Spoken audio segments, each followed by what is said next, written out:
జనాభా పరిణామ దశలకు చూస్తే ఒకటో దశ వచ్చేసి 1891 నుంచి 1921. దీనికి సంబంధించి స్తబ్దతతో కూడిన జనాభా అంటే స్టాగ్నెంట్ పాపులేషన్ పీరియడ్. రెండో దశ వచ్చేసి 1921 నుండి 1951 క్రమవృద్ధి స్టెబుల్ పాపులేషన్ గ్రోత్ రేటు. మూడో దశ వచ్చేసి 1951 నుంచి 1981 సత్వర ఆర్థిక వృద్ధి అంటే rapid high growth population expansion. అంటే స్టెబుల్ అంటే మీరు 1921 నుంచి 51 పెట్టుకోవాలి. హై రేట్ అనే వరకు 1951 నుంచి 1981 గుర్తుపెట్టుకోవాలి. నాలుగో దశ అంటే 1981 నుంచి 2011 తగ్గుతుంది అని సూచించే సంకేతాలతో అభివృద్ధి. High growth with definite science of slowing down అంటే హై రేట్ ఉంది కానీ ఏ రేట్లో ఉంది, స్లోయింగ్ డౌన్ రేట్లో ఉండడం జరుగుతుంది అన్నట్టు, అది గుర్తుపెట్టుకోవాలి. అయితే జనాభాకు వర్తించే లెక్కించే విధానం అయితే శుద్ధ జననాల రేట్ అంటారు.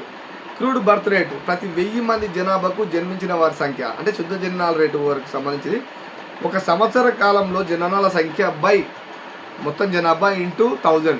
ఇది సూత్రం అన్నట్టు. 2011లో 3250 మంది జన్మించారనుకుందాం.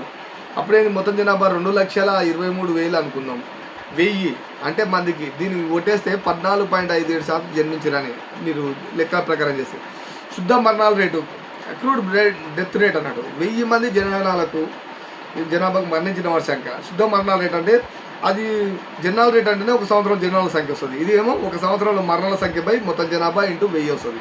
ఈ సూత్రం సేమ్ అంటే మనం 2011లో 2500 మంది మరణించారు అనుకున్నాం. 2,23,000 ఇది ఎంత వస్తుంది? 1000 మందికి 11.21 మరణించారు. అట్లా సూత్రం ప్రకారం చేసుకుంటూ. సహజ జనాభా వృద్ధి రేటు అంటే శుద్ధ జననాల రేటు మైనస్ శుద్ధ మరణాల రేటు బై 10 కొట్టేస్తే సహజ జనాభా వృద్ధి రేటు రావడం జరుగుతుంది. 10 ఏళ్ళకు ఒకసారి దశాబ్ద వృద్ధి రేటు వస్తుంది కాబట్టి. వలసన వెళ్ళిన వారిని ఎలా తీసేయాలి అంటే ఇమిగ్రేషన్ రేటు, ఎమిగ్రేషన్ రేట్ అని రెండు ఉంటాయి.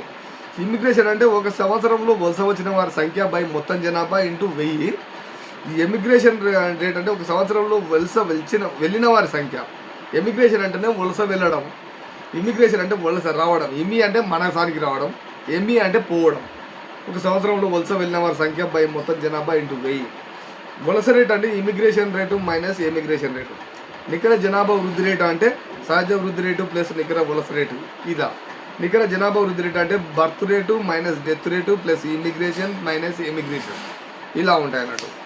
అలాగే బి అంటే జననాలు, డి అంటే మరణాలు. అంటే చెప్తే కదా బర్త్ రేట్ అంటే జననాలు, డెత్ రేట్ అంటే మరణాలు, ఇమిగ్రేషన్ అంటే వలస వచ్చిన వారు, ఎమిగ్రేషన్ అంటే వలస వెళ్ళిన వారు. ఇవి మీకు బాగా ఉపయోగపడతాయి ఎగ్జామ్ పాయింట్ ఆఫ్ వ్యూ. ఇవి చాలా నీకు సూత్రం ఇచ్చేసి దేనికి వర్తించిన అంటాడు.